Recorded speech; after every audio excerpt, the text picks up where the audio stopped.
दोस्तों, लफ्ज वो है जो किसी को भी तीखे तीर से गहरे जख्म दे सकता है।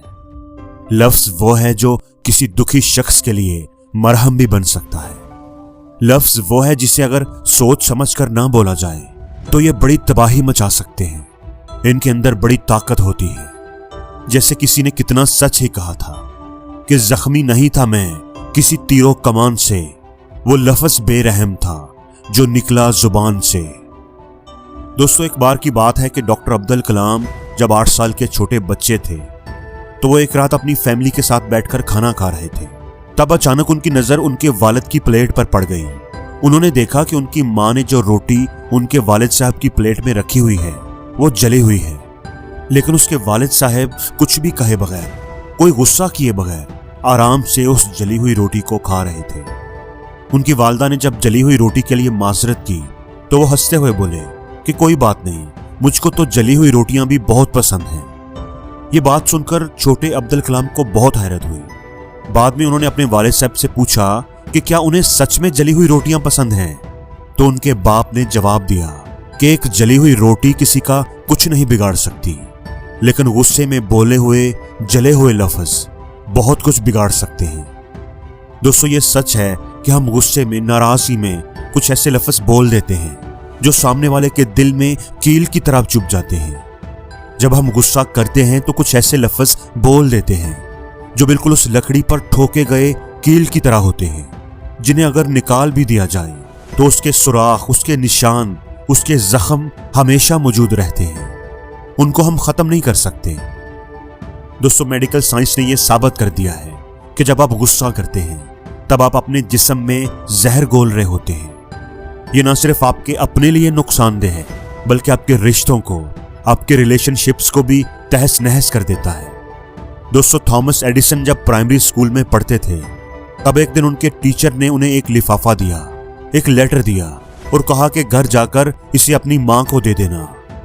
थॉमस एडिसन घर पहुंचे और अपनी मां को लिफाफा देते हुए कहा कि टीचर ने यह आपके लिए भेजा है। मां ने लिफाफा खोला और उसमें जो कागज था उसे हाथ में लेकर पढ़ने लगी। पढ़ते पढ़ते उनकी आंखों में आंसू आ गए। थॉमस ने मां से पूछा कि इसमें ऐसा क्या लिखा हुआ है जिसे पढ़कर तुम रोने लगी हो? मां ने आंसू पूछते हुए कहा, बेटा, इसमें लिखा है कि आपका बेटा बहुत होशियार है, ज़हीन है और हमारा स्कूल छोटे दर्जे का है, इसका म्यार कम है, हमारे उस्ताद ज्यादा पढ़े लिखे नहीं हैं, हमारा स्कूल इस काबिल नहीं है कि हम आपके बच्चे को पढ़ा सकें, इसलिए मेहरबानी फरमाकर आप अपने बच्चे को घर पर ही पढ़ाया करें। दोस्तों, उस दिन के बाद मां थॉमस एडिसन को घर पर ही पढ़ाया करती। थॉमस मां की निगरानी में पढ़ते रहे, सीखते रहे और आगे बढ़ते रहे। कई सालों के बाद उनकी मां वफात पा गई, मगर तब तक थॉमस एडिसन एक साइंसदान बन चुके थे। उन्होंने फोनोग्राफ और इलेक्ट्रिकल बल्ब जैसी बड़ी बड़ी इजादात कर ली थी। एक दिन थॉमस फुर्सत के वक्त में अपनी पुरानी यादगार चीजों को देख रहे थे। तब अचानक ही उनकी नजर उनकी अलमारी के कोने में पड़े हुए एक लेटर पर पड़ी, एक पुराने लिफाफे पर पड़ी। थॉमस उसे खोलकर पढ़ने लगे। थॉमस उस खत को पहचान गए। यह वही खत था जो बचपन में उसके टीचर ने उसे दिया था। उस खत को पढ़कर थॉमस बड़े हैरान हुए।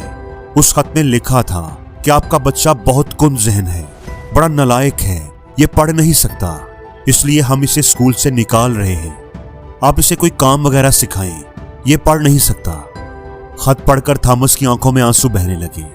कई घंटों वो रोते रहे। दोस्तों, इन दोनों कहानियों के जरिए मैं ये बताना चाहता हूं कि लफ्जों में बड़ी ताकत होती है। इस ताकत को हमें सोच समझकर इस्तेमाल करना चाहिए। हमारे कहे हुए जले और नोकीले लफ्ज किसी को भी जख्मी कर सकते हैं। दिलों पर ऐसे निशान, ऐसे जख्म पैदा कर सकते हैं जिन्हें भरने में बरसों लग जाते हैं।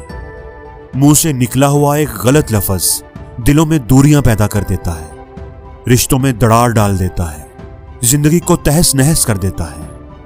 और दूसरी तरफ सही लफ्जों का इस्तेमाल करके आप किसी के मुरझाए हुए चेहरे पर मुस्कुराहट ला सकते हैं, किसी के जख्मों को भर सकते हैं, किसी की पूरी जिंदगी को बदल सकते हैं। दोस्तों, लफ्जों के अंदर वाकई इतनी ताकत होती है। ये किसी के दिल को तोड़ सकते हैं और किसी के दिल को जोड़ भी सकते हैं। ये किसी को जिंदगी की तरफ लेकर आ सकते हैं और किसी को मौत के मुंह में भी लेकर जा सकते हैं। थॉमस एडिसन की मां ने सिर्फ कुछ लफ्जों को अदल बदल करके, सही लफ्जों का इस्तेमाल करके एक दिमागी तौर पर काफी कमजोर बच्चे को इस सदी का अजीम साइंसदान बना दिया था।